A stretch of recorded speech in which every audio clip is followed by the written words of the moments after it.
بسم اللہ الرحمن الرحیم فالذین آمنوا به وعزروه ونصروه واتبعوا النور الذی انزل معه صدق اللہ العظیم۔ اللہ تبارک و تعالی رب العزت نے قرآن کریم کے اندر جہاں پر نبی کریم صلی اللہ علیہ وسلم یعنی محمد مصطفیٰ احمد مجتبیٰ صلی اللہ علیہ وسلم کے شان اور مقام و مرتبہ کو بیان کیا ہے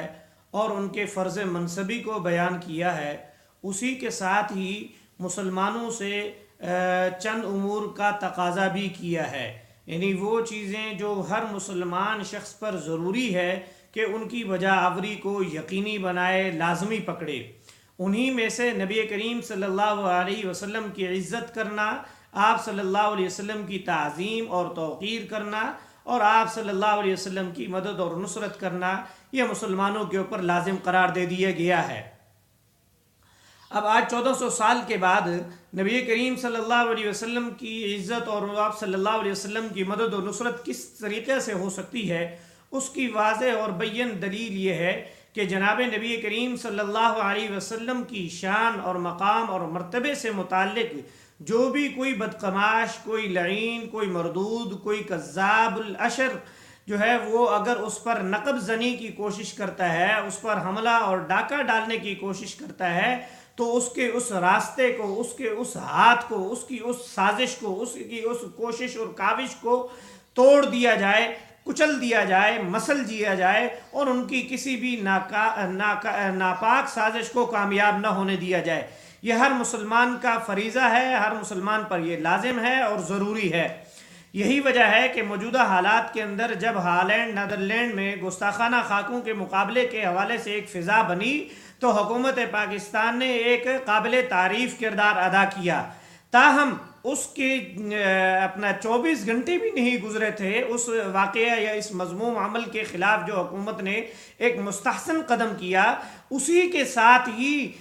وہ خاکے منعقد ہو رہے تھے وہ غیر مسلموں کی طرف سے ہو رہے تھے، وہ کافروں کی طرف سے ہو رہے تھے اور وہ اسلام دشمنوں کی طرف سے ہو رہے تھے۔ لیکن افسوس یہ ہے، دکھ کے ساتھ یہ کہنا پڑتا ہے، جو لوگ کلمہ اسلام پڑھتے ہوئے دم بھرتے ہیں، جو آئین کا بحیثیت وزیر اعظم حلف اٹھایا ہے جنہوں نے کہ ہم عقیدہ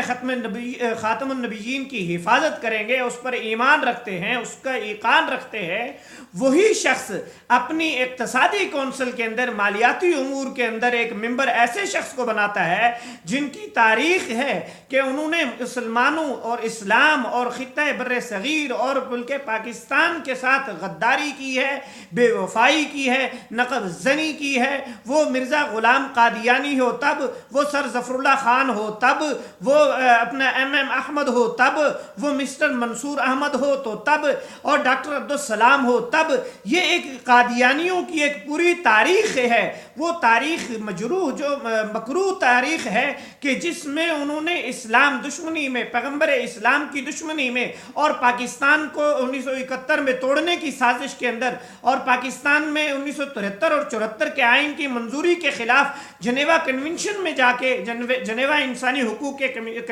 کمیشن میں جا کر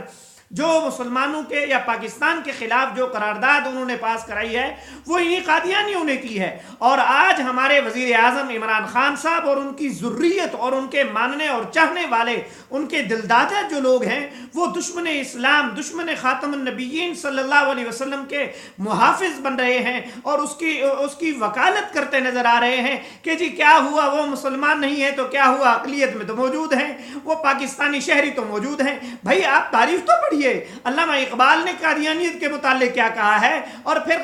قادیانیت نے پاکستان کے خلاف علامہ اسد کی جو اسلامائزیشن کی کمیٹی تھی اس کے خلاف کیا سازش کی ہے، پاکستان کو توڑنے کے لیے قادیانیوں نے کیا سازش کی ہے۔ سر ظفر اللہ خان کی سازشوں کا مطالعہ کریں، مرزا غلام قادیانی کی سازشوں کا اور تاریخ کا مطالعہ کریں کہ یہ ان کی تاریخ ہے۔ انہوں نے انگریز اور مغرب اور یہود و نصارہ کی کاسا لیسی اور ان کی وفاداری کا دم بھرا ہوا ہے، وہ کسی بھی صورت کے اندر پاکستان یا اسلام کی یا مسلمانوں کی محبت یا مودت یا ان کی معیشت اور معاشرت کو بہتری کے لیے یا ملک کی تعمیر و ترقی کے لیے کوئی بھی کردار ادا نہیں کر سکتے ہیں۔ ہم شدید الفاظ میں مذمت کرتے ہیں اس عمل کی۔ وزیر اعظم عمران خان کی جانب سے یہ جو مذموم عمل اٹھایا گیا ہے، اور اس سے ہمیں یہ صاف واضح ہوتا ہے کہ عمران خان صاحب کو لائے جانے کے اندر قادیانیت کا کلیدی کردار ہے۔ یہی وجہ ہے کہ قادیانی اپنے اجتماعات کے اندر ببانگ دہل یہ مطالبے کرتے نظر آتے ہیں کہ موجودہ حاکم جو عمران خان صاحب ہیں یا تحریک انصاف جو ان کی جماعت ہے، وہ قادیانیت کے خلاف ہونے والا جو منظور شدہ آئین ہے اس میں ترمیم کرے، اس کو تبدیل کرے، اس کو منسوخ کرے۔ یاد رکھیں وزیر اعظم عمران خان صاحب اور ان کی جماعت پاکستان کا ایک ایک بچہ، بلکہ دنیا بھر کا ایک ایک مسلمان، وہ بوڑھا ہو یا جوان، وہ بچہ ہو یا بڑا، وہ کسی بھی صورت میں آپ صلی اللہ علیہ وسلم کی عزت اور عظمت کے ساتھ کھیلنے والوں کو برداشت نہیں کرے گی، اور جو دشمنان اسلام ہیں ان کی مدد اور معاونت کرنے پر جس طرح عبرتناک انجام میاں نواز شریف صاحب کا ہوا ہے، اس سے بھی بدتر انجام جو ہے عمران خان صاحب کا ہو سکتا ہے۔ لہٰذا ضرورت اس امر کی ہے قبل اس کے کہ کوئی ایسے حالات پیدا ہوں۔ اللہ تعالیٰ کی گرفت بہت سخت ہے، کوئی مکافات عمل کا دور جو ہے سلسلہ شروع ہو جائے۔ آپ وزیر اعظم عمران خان صاحب اور ان کی جماعت کے جو محبین ہیں ان کو اس حوالے سے مطالبہ کرنا چاہیے، اور فی الفور عاطف میاں کو اقتصادی کونسل کی ممبرشپ سے ان کو فی الفور علیحدہ کیا جائے۔ بصورت دیگر ملک کے اندر